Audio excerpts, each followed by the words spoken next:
Cette semaine, à Hockey le Magazine, on consacre une grande partie de cette deuxième émission de la saison au lancement du livre Histoire de repêchage, écrit par Mathias Brunet, journaliste de la presse. Vous allez découvrir au cours des prochaines minutes toutes les histoires et les coulisses qui ont amené à la création de ce livre qui relate l'histoire de dizaines de joueurs qui ont été repêchés dans la Ligue nationale. Vous ne voulez pas manquer cette entrevue en deux parties qu'on vous présente dans quelques minutes avec Mathias Brunet. On aura également dans notre émission une entrevue avec l'Espoir, choix de premier tour des Blues de Saint-Louis en 2025. Justin Carbonneau, représentant de l'Armada de Blainville-Boisbriand cette année dans la LHJMQ. Il nous parlera de son parcours qui l'a mené jusque là où il est présentement aux portes du hockey professionnel. Mesdames et messieurs, bienvenue à Hockey le Magazine.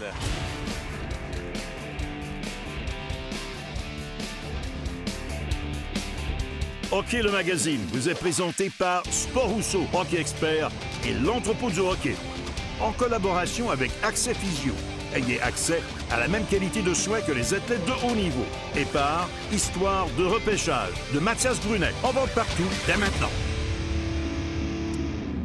Hockey le Magazine a le plaisir et le privilège cette semaine d'accorder une grande partie de sa deuxième émission de la saison à la parution de Histoire de repêchage paru aux Ovations Médias. Et l'auteur du livre est à ma droite, Mathias Brunet, qui est avec nous, que vous connaissez comme journaliste, comme chroniqueur, mais également comme auteur. Mathias, c'est un plaisir de t'avoir avec nous aujourd'hui. Merci d'être c'est un là. plaisir de t'avoir.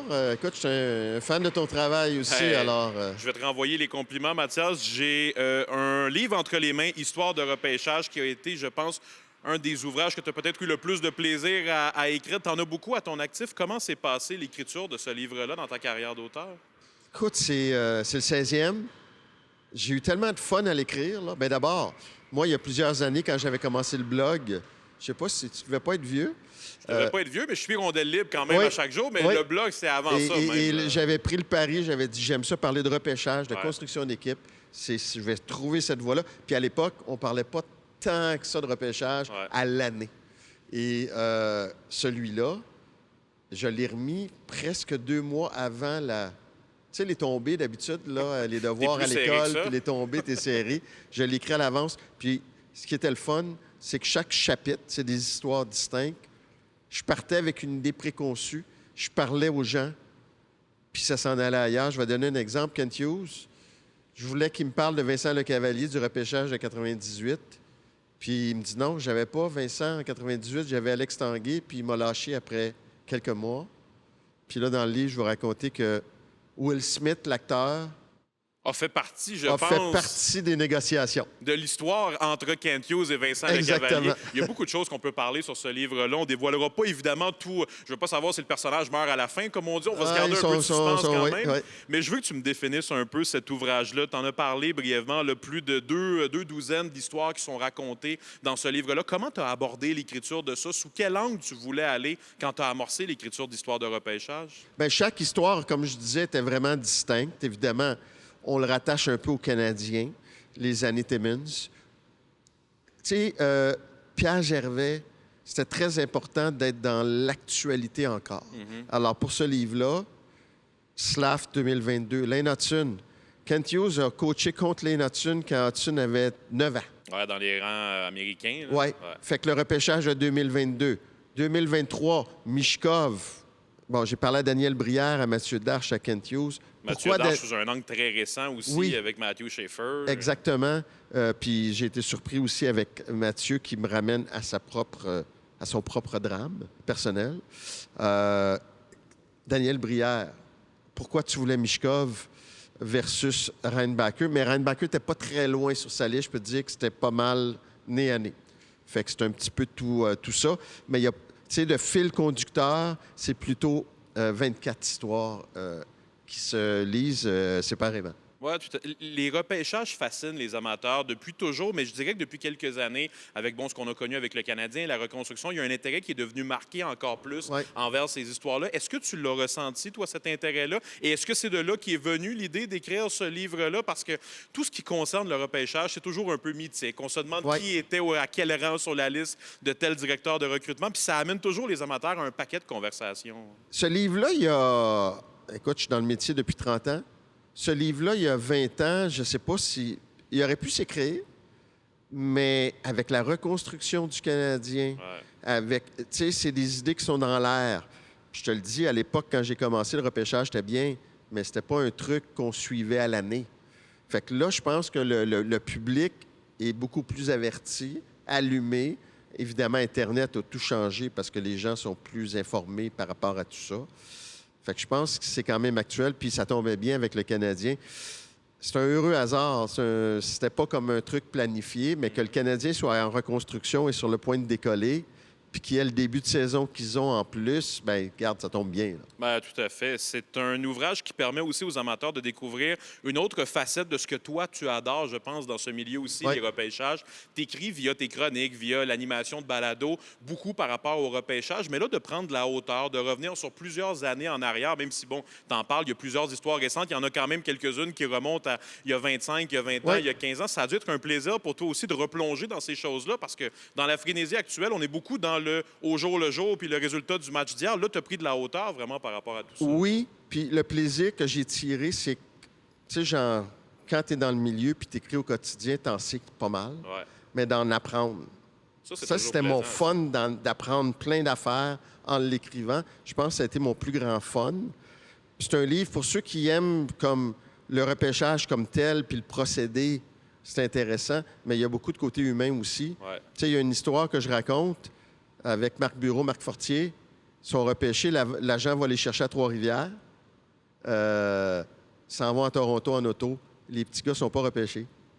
La déception Ça à vivre. braille. Ouais. Il y a le party que les joueurs repêchés avec l'agent. Va les reconduire, rendu à Montréal. Ouais, les gars, j'ai un souper. Fait que, regarde, il y a une station de métro. Là. Prenez un 5 $, là, puis payez-vous un métro, puis rendez-vous au terminus voyageur. Vous allez rentrer à Trois-Rivières dans le bas terminus voyageur. Pas des Il y a le histoires côté faciles. aussi un petit peu plus... Puis tu l'as vécu. Ton père l'a vécu aussi. Fait qu'il y a l'envers de la médaille également. Mathias, merci beaucoup pour ça. Je te garde encore avec moi quelques Parfait. minutes. On va s'arrêter pour la pause quelques instants et on revient avec Histoire de repêchage. Super.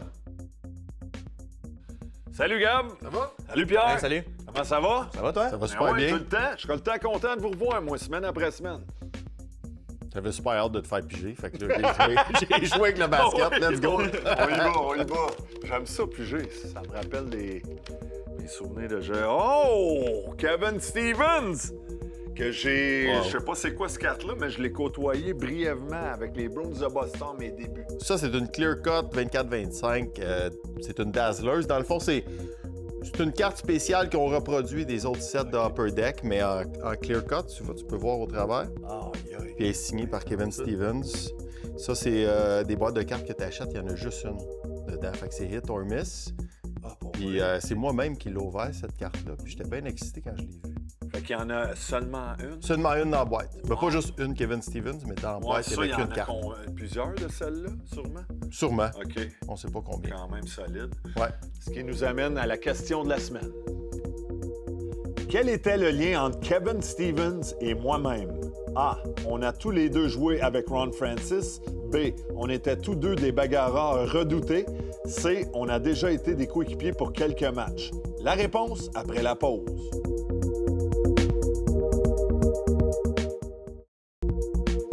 Avant la pause, on vous demandait quel était le lien qui m'unissait à Kevin Stevens. La bonne réponse était C. On a déjà été coéquipiers ensemble. D'ailleurs, j'avais joué 13 matchs en 3 ans sortant du junior avec les Bruins de Boston qui m'avaient repêché. Mais quel homme...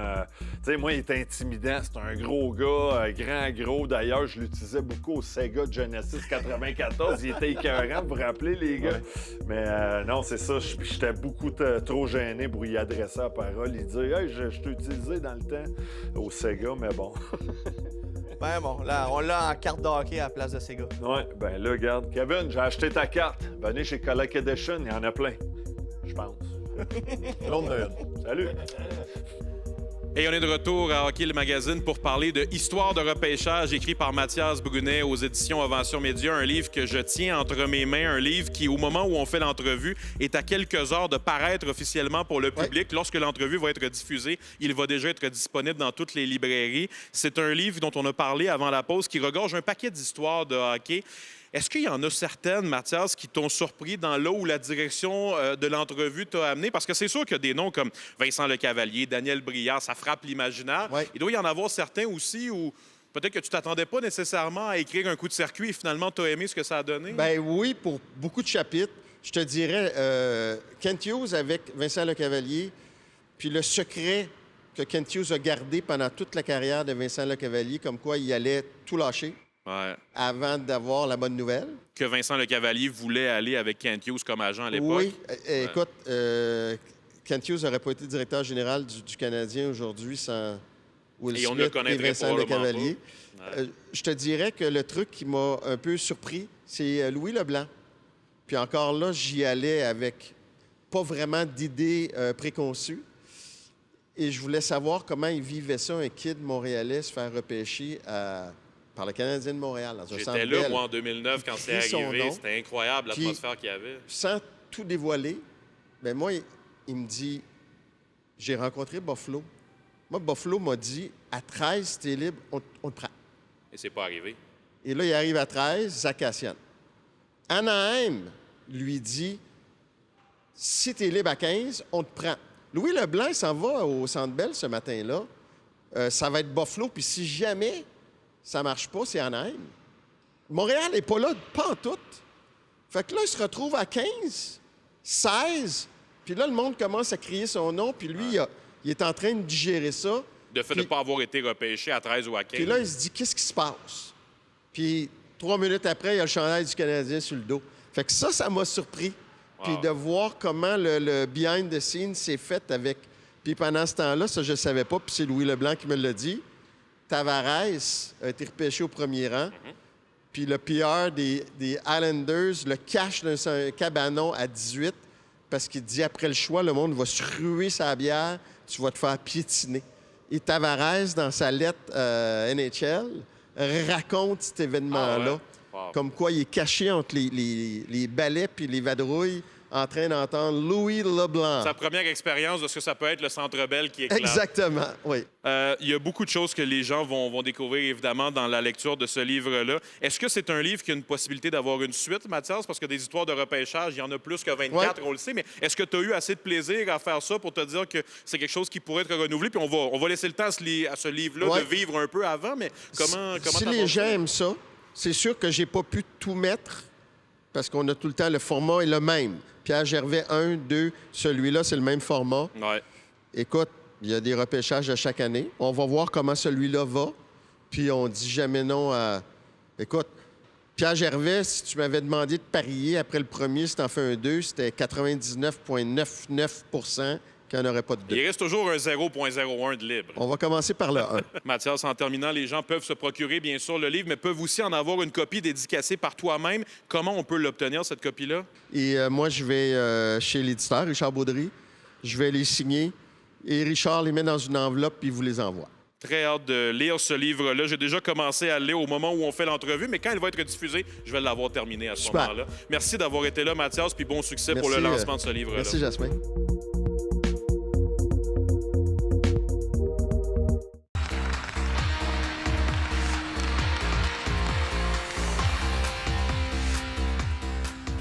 Cette chronique équipement est une présentation de Sport Rousseau, Hockey Expert et l'entrepôt du hockey. Bonjour, ici Bruno Gervais et on est de retour pour une autre capsule hockey. Et on était dans l'univers des bâtons la semaine dernière. Et là, il y a d'autres marques que tu veux nous parler, dont celle-ci, le Trigger 10 de CCM. Exact, Bruno. Qu'est-ce qui est le fun depuis quelques années, c'est que les compagnies, les Bauer, CCM, Warrior, Sherwood, True de ce monde, investissent énormément de temps et de sous dans les développements. Moi, j'appelle ça des technologies visibles. Donc, tu peux voir, toucher quand tu y en main le bâton. Puis, qu'est-ce qui est spécial du Ripcord Trigger 10 Pro? Celui-ci en particulier, c'est qu'ils ont eu la technologie Top Shaft dans le haut du bâton, qui est vraiment une différence de la taille. Pour lorsque tu prends le bâton, la prise est complètement différente de ce qu'on était habitué de voir avec les autres générations précédentes de Ripcord. C'est un petit peu comme le bâton Vision qui est sorti l'année passée de CCM.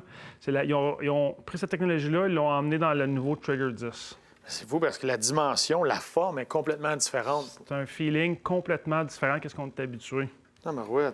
Puis aussi, CCM continue un petit peu l'évolution de la série Tax, donc un bâton XF Ghost qui est un bâton quand même sombre, noir, des graphiques qui sont quand même très populaires dans la LNH, les bâtons noirs.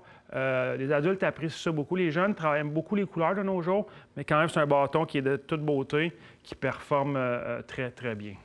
Wow! Puis là, après ça, on a la marque ici dans le Bauer. Le Bauer qui a tellement une grande gamme de bâtons selon les besoins des clients. Là. Exact. Bon, on est habitué avec Bauer de voir les bâtons Vapor, Supreme qui étaient distribués dans le passé et Nexus. Mais Bauer a fait de très belles choses avec leurs bâtons de développement avancé. Donc, celui-ci, c'est le Pulse, un bâton qui vient d'arriver en magasin, ça fait pas tellement longtemps. Encore une fois, technologie un petit peu différente. Bauer essaie des choses avec leur bâton haut de gamme. Ça fonctionne très bien. C'est un bâton très, très, très apprécié dans la LNH et au hockey mineur. On peut voir des Cole Caulfield et Nick Suzuki chez nous à Montréal qui utilisent des bâtons de ce genre-là. Belle référence. Puis on en a ici aussi. Celui-là, c'est lequel? C'est le Proto 2. Donc, un petit peu dans le même sens que le Pulse. Point de flexion différent du Pulse. Mais encore là, c'est des choses... C'est une évolution du Bauer Proto de l'année dernière que plusieurs joueurs de la LNH utilisaient. Parce que quand on parle d'évolution, on parle de la qualité du bâton, des matériaux, on parle de la légèreté, c'est tellement léger maintenant, c'est tellement... Là, tu parlais du point de flexion qui peut varier. Là, il y en a un dernier que tu veux nous parler, puis j'aimerais ça que tu me parles un peu le conseil, quelqu'un qui cherche un bâton, puis là, qui voit toutes ces gammes de bâtons-là différents. C'est quoi la meilleure façon de démêler le tout puis de savoir qu'est-ce que j'ai besoin? Mais en fait, quel genre de lancer tu prends? Ça, c'est le numéro 1. Évidemment, ton poids, tout ça, ça fait en sorte que ça va t'aider à faire des choix judicieux. Puis nos spécialistes en magasin sont là pour t'aider à faire des choix sur ton bâton. Puis en terminant, True, encore une fois, un bâton très apprécié dans la LNH et au hockey mineur. Le True Smoke, donc de la famille Hazardous, qui est une famille qui existe depuis quelques années. Un bâton qui performe encore très, très bien. Parce que True, on les voit beaucoup dans les patins ou même c'était l'équipement de gardien. Exact. Mais ils ont la technologie aussi pour les bâtons avec celui-ci. C'est tellement un outil important. Tu sais, c'est un choix important de venir prendre ton bâton pour toute l'aisance que tu vas avoir, que tu sois un passeur, que tu sois quelqu'un qui aime prendre des tirs, pas les mises en jeu. C'est vraiment l'outil que tu dois peaufiner à l'image de la façon que tu joues. Exact. Mais il faut aussi en prendre soin. Il y a bien des choses aussi pour outiller ton outil aussi en magasin. Tout à fait. Il y a beaucoup d'items, accessoires qu'on peut ajouter. Quand on parle ici au Lizard Skin, là, j'ai un vert puis un bleu qui vient complémenter ton bâton avec à l'embout. Et puis il y a le ruban. Évidemment, on a différentes couleurs, mais il y a aussi le ruban mince qu'on peut mettre au bout. Avant, les jeunes ou même les adultes coupaient leur tape en deux, qui est quand même impensable à considérer. Donc avec ça, tu sauves du temps, puis ça fait amplement le travail. C'était rempli de rouleaux dans un vestiaire qui était déchiré en deux, puis on faisait... Là, ça déchirait pendant que tu mettais le ruban autour du bâton. Fait que c'est bon d'en avoir des comme ça. Mais on a plongé dans l'univers des bâtons. Là, j'espère que ça l'a aidé à la maison, qu'on a été capable de voir toutes les options qu'il y a, puis de venir en magasin, de pouvoir choisir le bon. Vous allez voir, le tir s'améliore comme ça quand tu as le bon bâton, le bon outil. Puis là, la semaine prochaine, mais là, on va tomber dans l'univers du patin, qui est aussi un univers qui a tellement évolué. J'ai bien hâte de voir ça avec toi. Merci beaucoup, Éric. Merci, Bruno.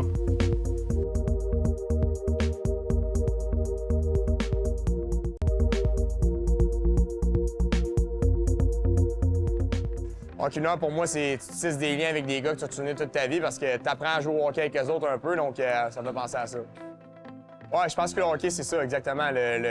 C'est le plaisir puis être avec tes chums parce que le hockey, c'est un sport d'équipe. Je sais qu'on l'entend souvent, mais t'embarques un joueur tout seul sur la glace, il sera pas capable de scorer. Ou t'embarques 5 joueurs sur la glace, ou des fois, t'as besoin de 6 joueurs, t'es 4, mais c'est un sport d'équipe.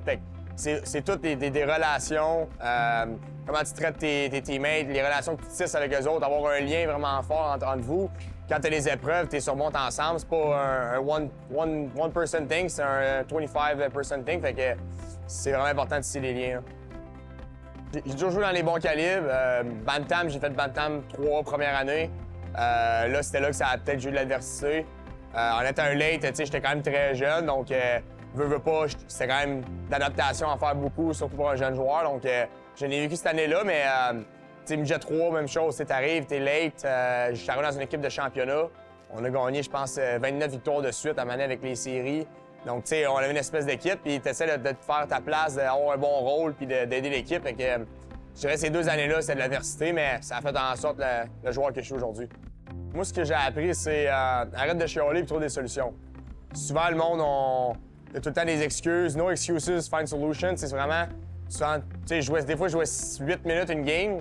C'était facile d'arriver chez nous et me dire je joue pas, puis l'entraîneur m'aime pas ou on croit pas en moi. Mais à la place, je me suis dit je vais rentrer dans le bureau des coachs, je vais me demander qu'est-ce que je peux faire de plus. Puis ça se peut que pendant 3 games, même si je le fais, ça change rien. Mais en 4e game, tu sais, de forcer à la main aux gens, pas toujours attendre que quelque chose te revienne. Je pense que frapper un mur, ça arrive à tout le monde. Puis tu veux jamais frapper un mur, fait que tu sais, faut que tu te prépares. Je pense que la préparation, c'est important. La préparation mentale, la préparation physique, c'est comme arriver et dire je veux squatter à tel jour, tant de livres. Tu peux pas arriver puis rien faire puis espérer que tu vas le faire. Faut que tu te prépares un mois avant. Donc, tu sais, pour pas frapper le mur, faut que tu te prépares. C'est la préparation. Moi, j'ai frappé un peu un mur midget. J'ai été taré midget puis tu es un bon joueur. Puis là, tout à coup, t'as 20 autres bons joueurs avec toi. Là, tu réalises que t'as encore des choses à travailler. Donc, j'ai frappé un peu là en réalisant que ça sera pas jamais assez d'être bon. Donc, ça m'a aidé mon junior. Là. Je le vois encore aujourd'hui, tu sais, à Make Your Move aujourd'hui. Tu sais, le message que j'ai à dire aux jeunes, c'est correct de dire « Ah, c'est Justin Carbonneau, tu sais, il joue dans l'Armada, puis tu sais, c'est un bon joueur, mais tu sais, je suis pas le meilleur de tous les temps. Là. Je pense pas que je suis assez bon pour cette reconnaissance-là. Je l'apprécie, là, mais moi, je suis un Québécois, puis quand j'étais jeune, j'avais leur âge, je demandais des photos aussi. Puis ils me faisaient dire les Québécois, ça joue pas dans la Ligue nationale. Il y a 1 qui ont joué dans la Ligue nationale, sont 22 à avoir joué dans la Ligue. Tu sais, il y avait tout le temps des statistiques qui me prouvaient que reste à l'école, pense pas que tu joues dans la Ligue nationale. Tu sais, tout le temps du monde qui me disait les Québécois, on n'est pas beaucoup, tu sais, c'est tellement improbable de jouer dans la Ligue nationale un jour. Puis moi, j'ai jamais cru à ça. J'ai toujours cru en moi, j'ai travaillé fort, j'ai tout donné. Puis là, aujourd'hui, je suis reconnaissant, je suis repêché, puis le monde, il me reconnaît, puis ils me disent, ils me félicitent. Fait que, tu sais, je suis tellement motivé de voir ça que ça a payé. Fait que moi, j'incite les jeunes à faire de même parce que j'étais un petit bout de Lévis, Québec, à Saint-Romuald. J'avais la même infrastructure, les mêmes coachs que tout le monde. J'ai pris la bonne manière. C'est tout pour nous cette semaine à Hockey le Magazine. La semaine prochaine, vous retrouverez un ami de l'émission au cours des dernières années, Pierre Gendron, qui a tenu dans les dernières semaines son événement annuel de 12 heures de deck hockey pour la Fondation Le But. On vous présente ça la semaine prochaine. On aura également un premier entretien cette saison avec le docteur en psychologie sportive, M. Sylvain Guimond, qui est de retour avec nous encore comme collaborateur cette année. De même qu'un premier entretien avec les gens de chez Accès Physio, mené bien sûr par Stéphane Fournier et son équipe. À la semaine prochaine! Hockey le Magazine vous est présenté par Sport Rousseau, Hockey Expert et l'entrepôt du hockey. En collaboration avec Accès Physio. Ayez accès à la même qualité de soins que les athlètes de haut niveau. Et par Histoire de repêchage de Mathias Brunet. En vente partout dès maintenant.